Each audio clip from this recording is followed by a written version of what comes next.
वंदे मातरम बच्चों। आज हम लोग कक्षा पाठ 4 राजपूत युग कक्षा 7 राजपूत युग के बारे में पढ़ेंगे।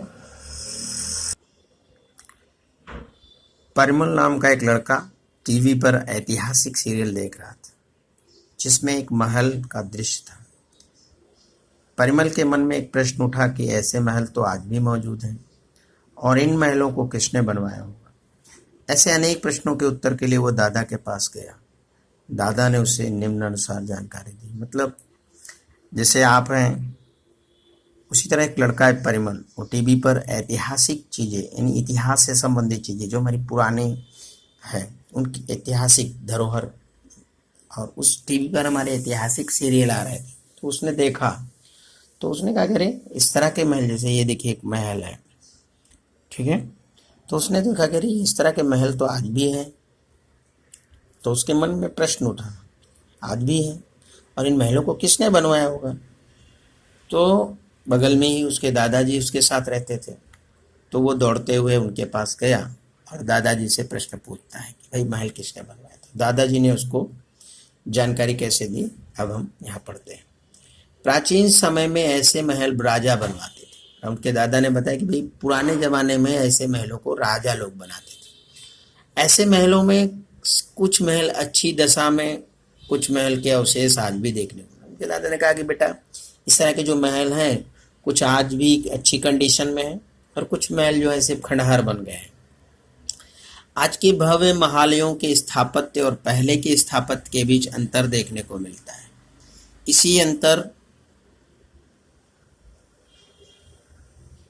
इसी अंतर के कारण उसके निर्माण का समय काल जाना जा सकता है। तो उसके दादा ने बताया कि बेटा जो आज के समय की जो स्थापत्य कलाएं हैं और पहले ज़माने की स्थापत्य कलाएं हैं उनके बीच में काफ़ी समय है, और इसी से हम उस यानी समय को जान सकते हैं कि ये कब बना है, किस समय बना है, कितने वर्ष हो गए इसको। राजपूत काल के दौरान बने स्थापत्य आज भी है। उन्होंने कहा कि जो उस समय राजपूत लोग रहते थे और उन्होंने जो महल बनवाए, स्थापत्य बनवाए, वो आज भी हमें बेटा देखने को मिलते हैं। उनके विषय में जानने के लिए हमें भारत के राजवंशों के बारे में जानकारी जानना जरूरी है। उन्होंने कहा कि अगर उनके राजमहलों के बारे में तुम्हें जानना है तो राजवंशों के बारे में पूरी जानकारी बेटा आपको होनी चाहिए।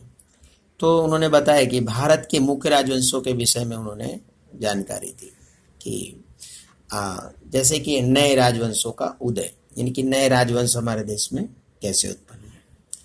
सम्राट हर्षवर्धन की मृत्यु जब हुई ईस्वी 7वीं के सदी के मध्य भाग में, उसके बाद शासन व्यवस्था के अंग के रूप में काम करने वाले जो सामंत थे, सरदार थे, स्वतंत्र होने के लिए हलचल करने लगे। आपने पढ़ा ही था कि सम्राट हर्षवर्धन जैसे ही मरा तो उसके अंतर्गत जो लोग सामंत सरदार थे वो अपने आप को आज़ाद, फ्रीडम यानी स्वतंत्र करके अपने राज्य को अपना राज्य करना चाहते थे। ये सामंत और सरदार स्वतंत्र शासक बन गए, और जब अपनी आज़ादी इन्होंने कर ली तो ये एकदम अब ये भी एक शासक बनकर उभरे जो अलग अलग राजवंशों के नाम से जाने गए। नक्शा में दिखाई देने वाले राज्य आज किस नाम से पहचाने जाते हैं, वे राजपूत युग के किस राज्य में आए हुए हैं, उस समय के किस राजवंश के क्षेत्र में आपका वर्तमान क्षेत्र आता है। तो बच्चे आप विचार करना है कि नक्शा में ये देखिए, आप नक्शा देख रहे हैं और इसमें कहीं ना कहीं आपका देश यानी आपका राज्य तो आता ही होगा, या आप जहाँ रहते हैं आपका गांव, तो आपका कहाँ आता है, वो गांव आपका किस राज्य में है, और उस समय आपके गांव में या आपके राज्य में कौन से राजपूत या राजवंशों का शासन था, ये आप प्रोजेक्ट के तौर पर लिखिएगा।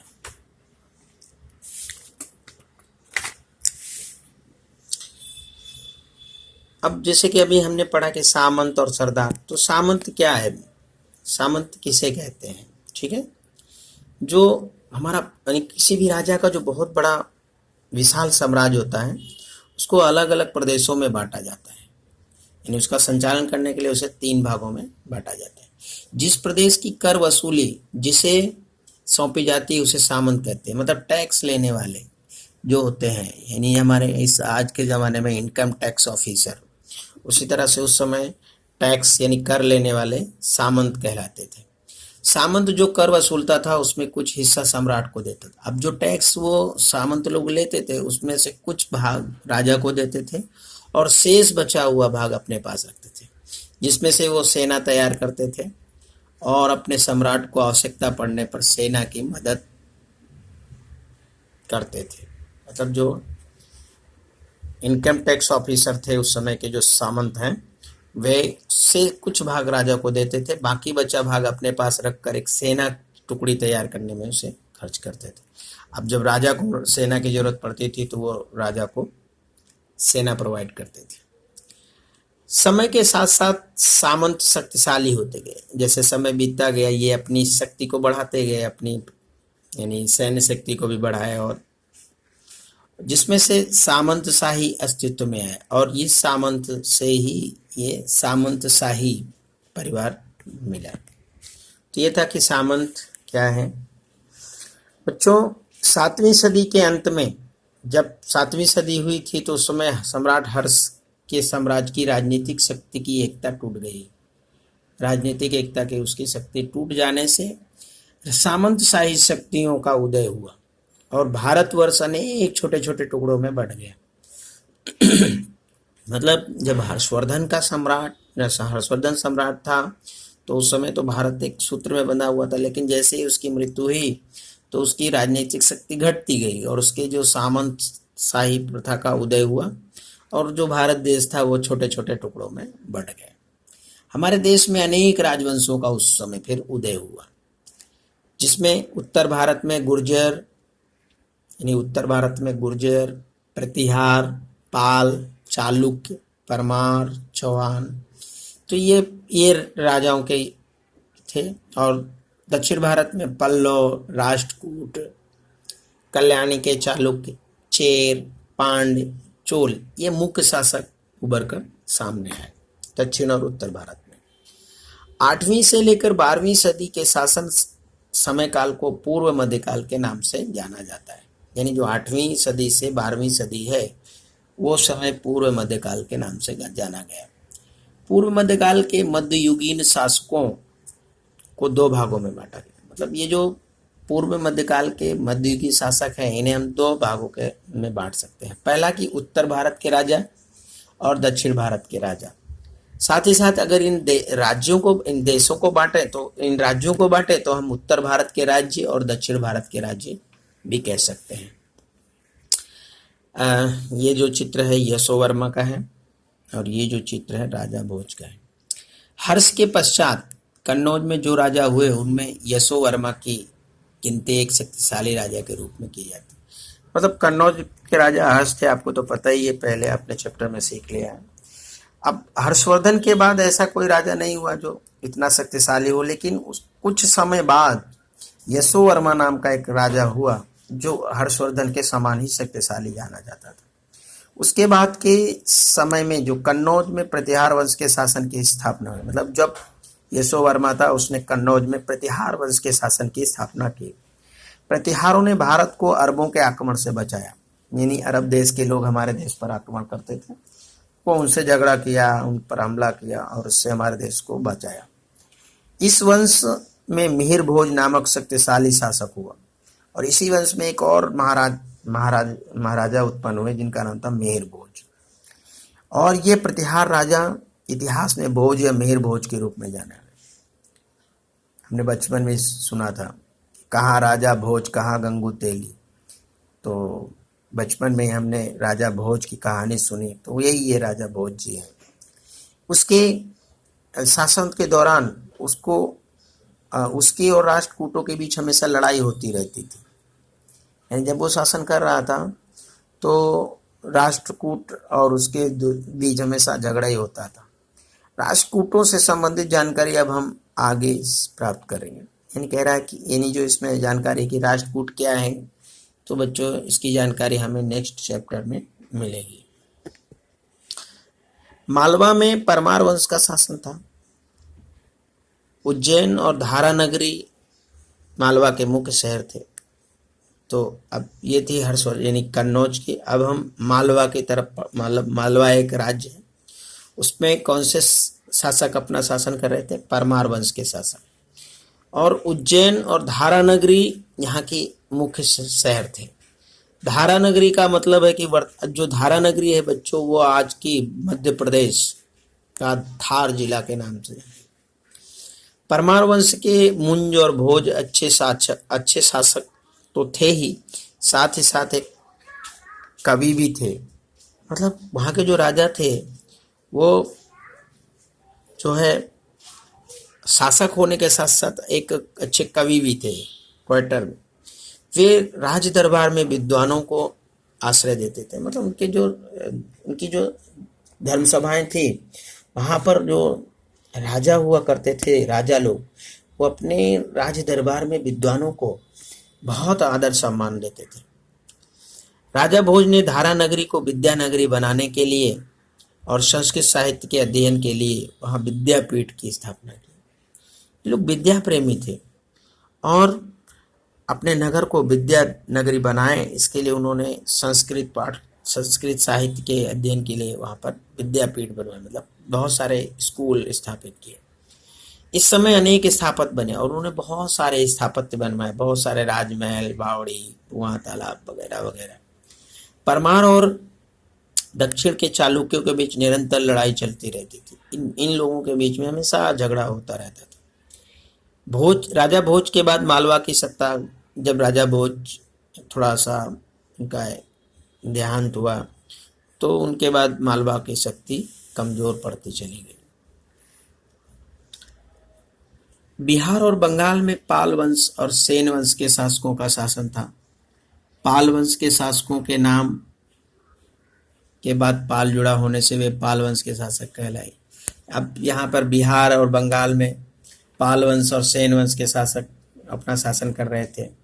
चूंकि इनके नाम के पीछे पाल जुड़ा होने से ये पाल वंश ही कहलाए। ठीक है। अब आप अपने शिक्षक और पुस्तकालय की सहायता से पाल वंश के शासकों के विषय में जानकारी प्राप्त कीजिए। चौहान या चाहमान वंश के अनेक राजपूत सरदार राजस्थान के विविध भागों में ईस्वी 7वीं और 8वीं सदी में राज्य करते थे। मतलब अब ये पाल वंश, सेन वंश के बाद जो दूसरा वंश आता है वो है चौहान वंश या चाहमान वंश। ये लोग 7वीं-8वीं सदी में राजस्थान में अपना शासन कर रहे थे। उनमें से एक शाखा 8वीं सदी के प्रारंभ में अजमेर के उत्तर सामर सरोवर के नजदीक शाकंभरी नामक जगह पर राज किया करते थे। यानी ये जो उनमें से 8वीं सदी के शुरू में अजमेर के उत्तर सामर सरोवर के पास शाकंभरी नामक जगह पर वो अपने राज्य कर रहे थे। 12वीं सदी में अजय राज शाकंभरी की जब वो गद्दी पर बैठा, उसने अजमेरू नगर नामक नगर की स्थापना की। यानी जो आज बाद में अजमेर नाम से जाना जाता है। चौहान वंश के शासकों ने तोमर की राजधानी ढिलक यानी दिल्ली पर विजय प्राप्त करके उस पर अपना स्थापत्य राज्य शुरू किया। इस वंश में पृथ्वीराज तृतीय राज पिथौरा नामक प्रतापी राजा हुआ। चौहान वंश के शासकों ने तोमर की राजधानी ढिलक यानी दिल्ली को हमला किया और उसको अपने शासन के अंतर्गत ले लिया। इस वंश में पृथ्वीराज तृतीय अथवा राय पिथौरा नामक एक प्रतापी राजा, मतलब बहुत ही शक्तिशाली राजा था, वो था। उसके युद्ध मैदान के पराक्रम, वीर गाथा, लोकगीतों के विषय बन गए। अब जब वो युद्ध करता था बहुत ही ताकत के साथ करता था और उसके युद्ध करने की कला, पराक्रम लोग अपने लोक गीतों में, मतलब अपने रोजमर्रा के गीतों में उसको शामिल किए। चंद बरदाई नामक विख्यात कवि ने अपने प्रसिद्ध महाकाव्य पृथ्वीराज रासों में पृथ्वीराज चौहान की वीर गाथाओं का उल्लेख किया है। यानी उस समय एक कवि था चंद बरदाई, उसने अपने काव्य में पृथ्वीराज चौहान जो शासक था उसके वीर गाथाओं का बहुत ज्यादा वर्णन किया। पृथ्वीराज चौहान और शहाबुद्दीन गोरी के बीच युद्ध की जानकारी आगे के प्रकरण में मिलेगी। पृथ्वीराज चौहान और शहाबुद्दीन गोरी के बीच में जो झगड़े लड़ाई हुए इस राज्यों के लिए, तो उसके बारे में देखिए नेक्स्ट हम इसमें पढ़ेंगे। अब मेवाड़ के शासन की बात करते हैं तो मेवाड़ के गोहिल पुत्र या गोहिलोत जो बाद में सिसोदिया राजपूत के नाम से जाने गए, उनका मध्यकालीन इतिहास में बहुत ही अनोखा स्थान है। ये मेवाड़ के गोहिल पुत्र या गोहलोत, जिसे गहलोत या बाद में वो सिसोदिया नाम से जाने गए। आपने राणा प्रताप का नाम जरूर ही सुना होगा, है ना। तो इस वंश के स्थापक पप्परावल थे और इस वंश में कई प्रतापी शासक हुए, जिनका परिचय हम आगे के प्रकरण में करेंगे। राजपूत काल के दौरान मध्य प्रदेश में नर्मदा नदी के दक्षिण जबलपुर के आसपास के प्रदेश में चेदी वंश के शासक राज्य करते थे, जो कलचुरियों का चेदी राज्य कहा जाता था। यानी अब मध्य प्रदेश की नर्मदा नदी के दक्षिण भाग में जबलपुर के लगभग आसपास चेदी वंश के शासक शासन करते थे, जो कलचुरियों के चेदी राज्य के नाम से जाना गया था। इनकी राजधानी त्रिपुटी, जो आज वर्तमान में त्योहार में है, मध्यकाल में गुजरात के अब गुजरात की बात कर रहा है कि मध्यकाल में गुजरात के अड़िहलवाड़ पाटण में राजपूत वंश का चावड़ा वंश और उसके पश्चात सोलंकी वंश का शासन था, जिनकी जानकारी भी हम आगे के प्रकरण में करेंगे।